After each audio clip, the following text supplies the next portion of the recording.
श्रावण महिन्यातल्या तिसरा श्रावण सोमवार निमित्त बीड जिल्ह्यातल्या परळी वैद्यनाथ मंदिरात दर्शनासाठी भाविकांच्या रांगा।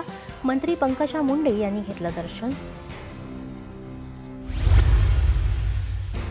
सातारा जिल्ह्यातल्या कृषी केंद्रामध्ये पॉस मशीनचा वापर न करता खताची विक्री केल्याप्रकरणी सातारा जिल्ह्यातल्या 9 विक्रेत्यांचे परवाने रद्द।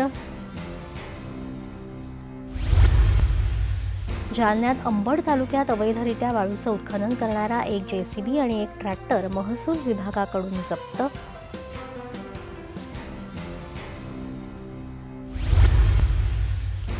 रायगड जिल्ह्यातल्या उरण तालुक्यात द्रोणागिरी असोसिएट तर्फे दिव्यांग व्हीलचेअर रेसिंग स्पर्धा जोशपूर्ण वातावरणात संपन्न। बीड जिल्ह्यातल्या चंदन सावरगाव जवळ भरधाव अर्टिगा कार पुलाला धडकून वृद्धाचा मृत्यू, 8 जण जखमी।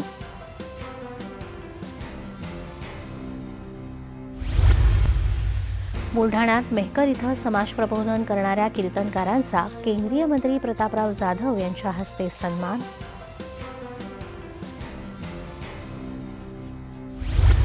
आणि उत्तम पावसामुळे चंद्रपूर जिल्ह्यातल्या मूल तालुक्यातला प्रसिद्ध सोमनाथ धबधबा प्रवाहित, पर्यटक मोठ्या संख्येनं दाखल।